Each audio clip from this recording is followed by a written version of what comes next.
Welcome to the HCI family of podcasts. We're your source for personal, professional, and organizational growth and development. We share our own original research, explore industry trends, and interview executives and thought leaders from across the globe. Join us for practitioner-oriented content around all things leadership, HR, talent management, organizational development, and change management. Maximize your personal and organizational potential with the HCI family of podcasts.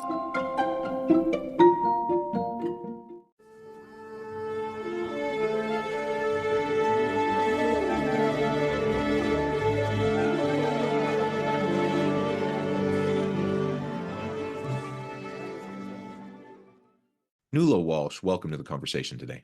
Thank you very much. Great to be here. It is a pleasure to be with you. You're joining us from London. I'm south of Salt Lake City in Utah. And today we're going to be talking about Nuala's new book, Tune In: How to Make Smarter Decisions in a Noisy World. I love this title and I love the topic of this book. I think we are all bombarded with constant sensory overload and information overload nonstop. And if we want to be able to function in a healthy way in society, in the workplace, in our homes, we need to figure out how to block out all the noise, to tune into what we are doing, to be present in the moment, be with the people we're with, etc. And that's becoming increasingly harder and harder to do because of the constant bombardment, because of social media, because of all of the news sources, everything that's out there constantly. And so I'm thrilled to have this opportunity to sit down with you today and to discuss this and unpack some of what you have in your book. As we get started, I wanted to share Nuala's bio with everybody. Nuala Walsh is the author of Tune In, as I mentioned, a non-executive director, a behavioral scientist, an award-winning marketeer with 3 decades in investment management. Her roles include CMO of Standard Life Aberdeen and senior positions at BlackRock, Merrill Lynch, and PA Consulting Group. Today, as Mind Equity CEO, she advises Fortune 500 leaders globally, among others. Holding multiple first-class master's degrees, she is a visiting speaker at Harvard Kennedy School, INSEAD, and the London School of Economics. And you can find a lot more about her at her website, nualagwalsh.com. Nuala, anything else you would like to share with the audience by way of your context, personal background, before we dive on into the discussion about your book? No, I think you've covered quite a lot there. I'm sure some of it will come out as we talk through. Okay, wonderful. One of the first things I always like to ask authors is, why this book? Why now? You have a long storied career, lots of successes. What was it that you saw? You know, what gap, what issue, what reason was there for you to put the time and effort, sweat equity into getting this book out there today? Well, it was probably based on my background, as you've just mentioned. I spent nearly 30 years in corporate life. And then I left and went back to school, as it were, and I did a master's in behavioral science. And what I found from that, John, was the ability to put into perspective and to put a very different layer and explanation on the business challenges that I saw. So I was able to explain a lot of the mistakes that had been made. And I thought that with this information, people would be able to prevent more. So it was really a combination. Plus, I loved it. I absolutely loved the topic. So I think we're all interested in human behavior. Some people tend not to accept, maybe, or prioritize the human element in decision making. People tend to get overconfident, etc., in terms of how they make decisions. So I thought that pulling all of this together, if people had more of the insight that I was very lucky to get, I thought that, and I was able to combine that with my pretty vast background, I thought it would tell a very good story, and it would also be incredibly useful for people at whatever stage of the career spectrum they were at.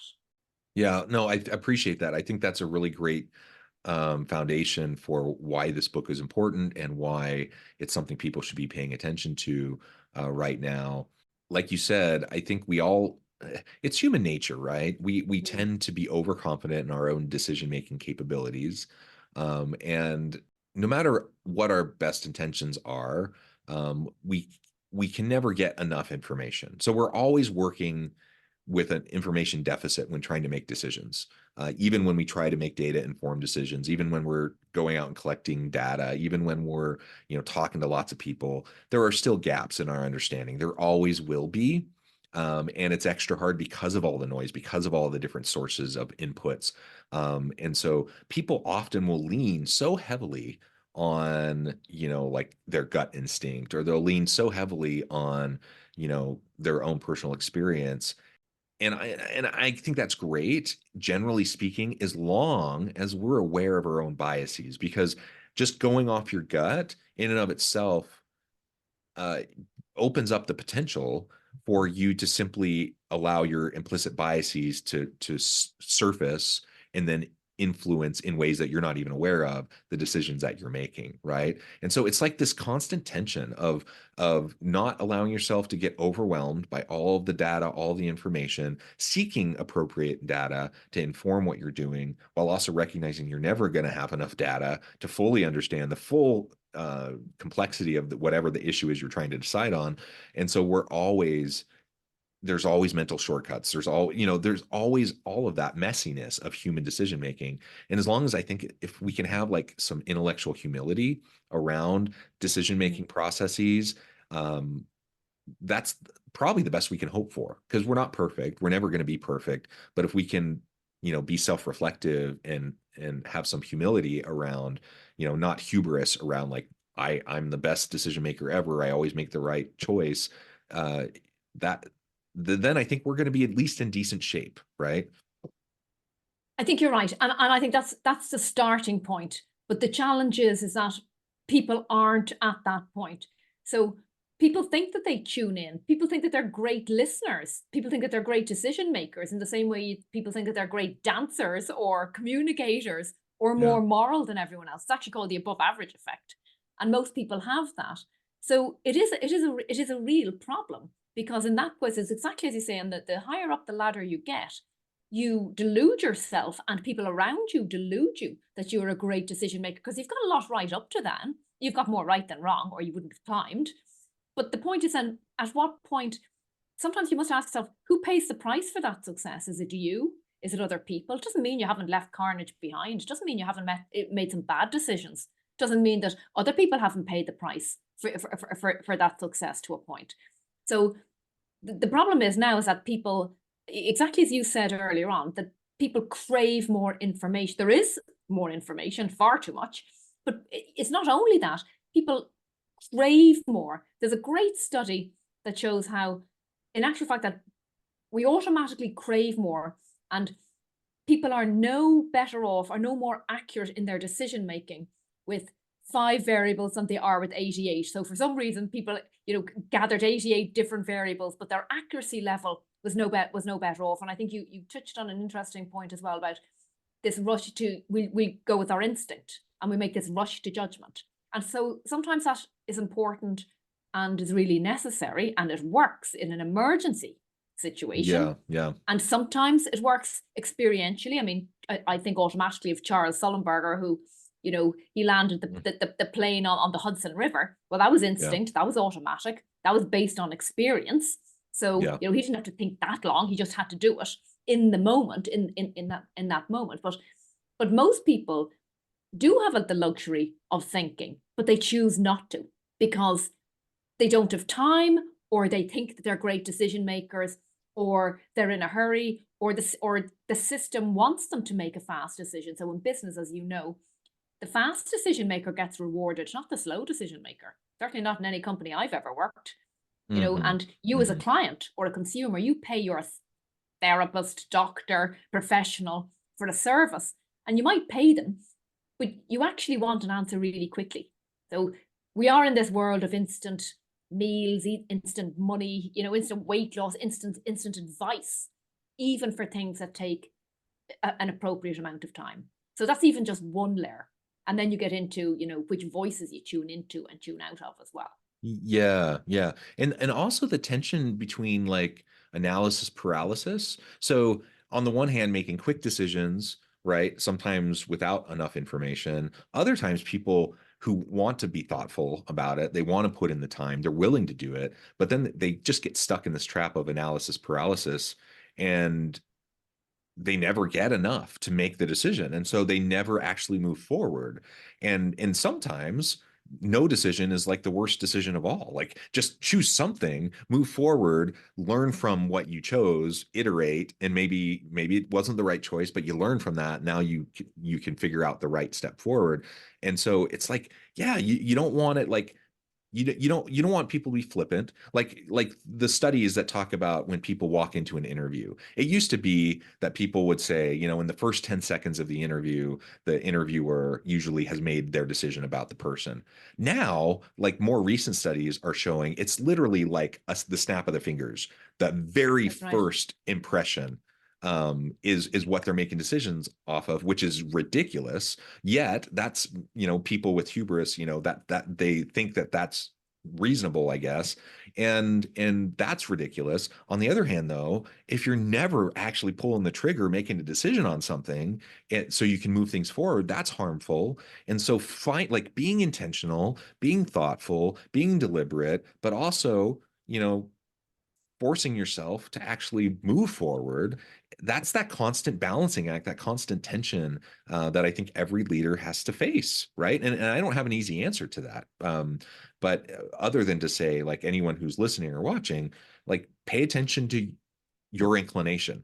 Are you the type that's like going to jump at things super fast? Maybe you should slow down a little bit. Are you the one that like takes forever to decide on anything? You probably should surround yourself with people who can help you get out of that pattern so you can make more timely decisions. And maybe that'll help us get a little bit closer to like the right balance of where we should be. You're right. And your point about how people make their decisions in the first couple of minutes and then, or seconds even, what happens if you're a juror and you do that? And studies have Yeah. shown that jurors say that 89% of jurors studied, or surveyed rather, say that they think reflectively and they consider the evidence and they weigh it and they discuss it with their fellow jurors. But then another study shows that in actual fact only 24% of jurors change their mind. Now that is complete confirmation bias. So it could have been a trial that went on for weeks, but people do not change their mind. And we see it in business. When you're hiring someone, you like them in the first 1 minute and you spend the next 59 minutes justifying why they're a great person to hire. And we've all done it. And we've all seen the consequences of getting that And wrong then you too, I get think. stuck. Then you get stuck with someone who's bad that's hard to get rid of. That is absolutely right. But we do it and we know it. I mean, people are smart. It's not that we don't know this. We all know it. But we don't take the time and the environment. This is the thesis of the book, that we are actually tuning out more of the voices that matter, and we are at greater risk of misjudgment because it is such a noisy, busy, frantic world. And AI is not the answer to everything. Judgment really is at a premium. So this whole thing of trying to hear the right voice and tune into the right information, not the most familiar voice or the first voice or the loudest voice, which typically we do, rather than actually pause to reflect on something that doesn't quite feel right. Like journalists are fantastic at doing this. Yeah. They really sniff out, what's wrong and it doesn't quite sound right. But, and here's one example. Jack Ma, I don't know if you remember this, from Alibaba, Chinese billionaire, super poster child of China. It was at the Shanghai Bund Summit in 2020. He was just about to make a speech and he got up and his opening sentence, his statements were around, well, I've come here today and I'm not really quite sure if I should say this or not. Now, that says straight away, something's telling you not to say whatever it is you're going to say. Right? And these were in his transcript notes. And what did he go on to say? He went on to criticize the Chinese government ad nauseum about their financial system. It's broken, it's archaic, it's this, that, and the other. Now, that might work if you're in America. That does not work if you're in China, even if you are a billionaire. He disappeared from public life for 2 years. And Alibaba, the greatest, one of the largest IPOs, I think it was around 34 billion at the time, was pulled. So listening to your gut, listening to your instinct, rather than the voice of ego or the voice of vanity over sanity, really matters, Jonathan. And the more senior you get and the more important you think you are, the more we are I guess, vulnerable to getting it wrong. And other people pay a price for that, including yourself. But if you hold a position of power, it's other people as well. Yeah, for sure. One of the things I know you talk about in the book, you've already talked about the challenge of tuning in, why that's so difficult. You also use the idea around blind spots, deaf spots, dumb spots. Talk to us a little bit more about that, and how does that fit into this tuning in component? How can we do that better? Yeah, well, the first thing I say is that people tune out because of two things. One, that environment that we've just talked about, and the second thing is our mind. You know, what's going on in our mind. So you've heard, and that's all the biases that you were referring to. So we all know, or we've all heard of, um, the term blind spots. So Yeah. I think, well, I think most people are familiar with it, you know, and it is a huge force on our perception and our communication, our decision making. But a lot of people have not heard of deaf spots or dumb spots. And I will say this is the first book that talks about deaf spots to such an extent. And I did it on purpose because I didn't want to write a book about blind spots, because I really wanted to focus on what we hear, what we don't hear, what we mishear, Mhm. or even what we think we hear and we misunderstand. And we all do that. We all do it all the time. There's more Yeah. offense taken than given. We think you hear something. You know, you're in negotiations, and what are you listening to? You're in a feedback meeting, and all you hear is a negative thing that's said. You know, Mhm. so we automatically zone in, or we automatically listen to the voice of our colleagues because we trust our colleagues and they're very good people, or we listen to our bosses. And I think you had someone on the show very recently, you know, and she trusted our bosses completely, only to be fired, and thinking like, how on earth did this happen? Yeah. Didn't read the signals, didn't listen to what was really being said. I'm sure if that girl went back and listened, what clues were there? There were some clues, but you become an ostrich and you zone them out, and you reinterpret to favor your sanity and a more positive situation. And psychologists call that the default to truth. You know, we overtrust people, and that to me is a deaf spot. So is this denying of reality. Um, you know, leaders who are threatened with loss of power deny their reality all the time. Mhm. If you're in a Mhm. romantic situation and, you know, I love you, you know, and you're desperate to hear it, well, you're going to believe it, aren't you? Even may or may not be true, may be true. And you know, all of these medical or these romantic scams and financial scams. So my argument is that we tune out common sense, conscience sometimes, and Yeah. curiosity, and we replace it with comfort or what's convenient or even the familiar voices. And then, of course, the third part of my trilogy of error, blind spots, deaf spots, and dumb spots, is when people are unable or unwilling to speak up. So they may self-silence or be a bystander. But when someone doesn't speak up, you can't hear their voice. So by definition, it is a dumb spot, like literally, because you can't actually hear them Mhm. because they're not saying anything because they're self-silencing. So this whole combination leads us to misjudge and get decisions more right than wrong. And you know, that is the challenge I think that we face today. Yeah, well, and I really like the like you said, we're all familiar with blind spots. I really like to focus on deaf spots, and I love how you're framing up dumb spots, just because we just need to pay more attention to that, and we really do just mind-numbingly dumb things sometimes because of our biases, because of our the confirmation bias, because of whatever is going on that reinforces what we want to be able to do or whatnot. And so yeah, just taking like a healthy skepticism, not to just be Mhm. like a total downer. Nobody wants to be around someone who's constantly pessimistic and skeptical and a downer in the group, but like a healthy skepticism around um assumptions and like biases and like why are we doing things the way we're doing them, what really is influencing decision making for me, for this team, for the organization as a whole, and to just have regular like dialogue around that, have feedback loops so that you can you know uh, be more Mhm. likely to uncover when you find yourself in a trap. It's human nature, like it's not even a judgment, it's just like we all will be there. And so if I can just acknowledge that, wouldn't I want to create mechanisms, surround myself with people to ensure that I'm not making boneheaded, dumb decisions when I think I'm brilliant? Of course, we would want that as long as we're not completely insecure narcissists. Like we would want that so that we can be better leaders, we can be better for our people. But it takes time and it takes a commitment and it takes some humility. Um, okay, so there's so much more we could really hone in on and focus on in the book. perhaps, is there anything specifically you would like to highlight from this work that you think is super important for anyone listening or watching to pay attention to? Yeah, well, I think the first thing is exactly as you say there, and you very kindly pointed out, which is the deaf spots. The other thing I suppose that I think is probably doesn't get noticed so much is that we're very focused on misinformation, and Mm, misinformation is, according to the World Economic Forum, the number one global risk affecting the world in the next few years. So when I say the word misinformation, I know you're automatically thinking disinformation, fake news. That's what we think. right. That's automatically, I think, what we think. We never think misinformation of the mind, and that is what this is. And it's a different way of looking at the same problem. And the result is pretty severe of all of this. It's not just a problem for you as in the individual.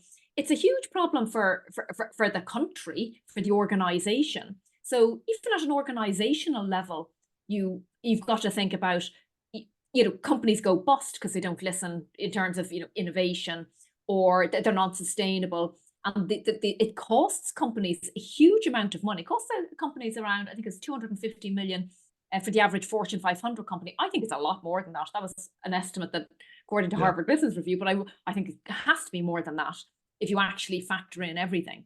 So this yeah, is really costly. Companies are imploding. M&A is still failing. Medical diagnoses are wrong. People are still being wrongfully convicted, and yet we still think we're great decision makers. you know, I don't, it's exactly that point. It just doesn't compute. So the other thing point that I tried to make in the book is that our responsibility is huge, and you don't have to be the CEO or the president. You just think in your own world what decisions you make. You hold power, and that power is really, really important. And when you hold power, you might be admired, you might not, but when you are admired, it does have a silencing effect on other people, and you have that responsibility to try and evoke whatever it is people are saying. And but the problem is, even when you have power, which is one of the perimeter straps, which I'm sure we'll get onto, is that power is that the more you win, the more successful you are, the more you fear losing, and the more you hate losing, and therefore the worse decisions you are at risk of making. And you only have to think of whether you're a Donald Trump fan or not. You only have to think that in that situation, he was threatened with loss of power, and look what happened. No, I don't think anyone's saying that was a good decision. So I'm going on either side of the fence by saying that. But yeah. the Capitol Hill riots were not a good thing by anyone's standards. So, but what happens when you are threatened with that loss of power? When you're in a company and you think you're about to lose power, do you take the misconduct route? Some people do, and a lot of people do. When you want to preserve your position, what do you do? Now, a lot of people get it right, but a lot of people don't.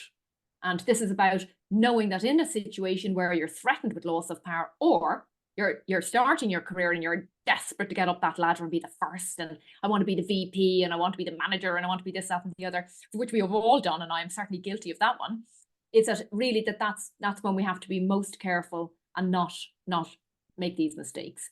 So it's a very complicated area, and the mistake is just rushing to judgment and assuming that one simple little thing is the answer. It isn't. Understanding behavior is a massive advantage for people.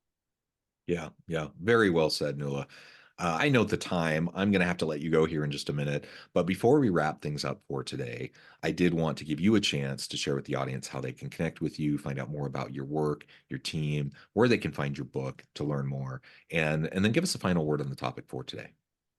Sure. And well, I'm available on LinkedIn, so please do feel free to hook in. I'm available. I should say my name is Nuala, Nuala, Walsh. And then my website is www.nualagwalsh.com. And of course, for the book, it's available on Amazon and all leading outlets. And I guess maybe a final thought to think about is really, again, I would emphasize most people get it right. As you say, there's an optimism lens here too.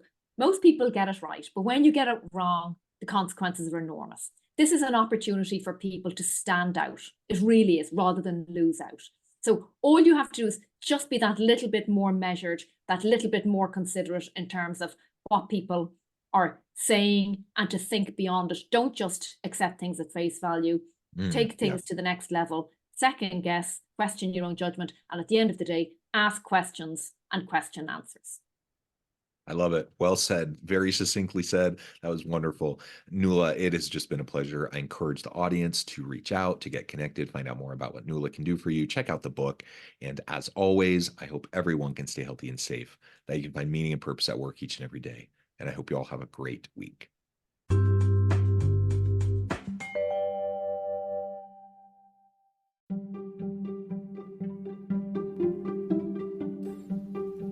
Thanks for joining us for this episode of the podcast. We hope you stay healthy and safe, and please join us again soon.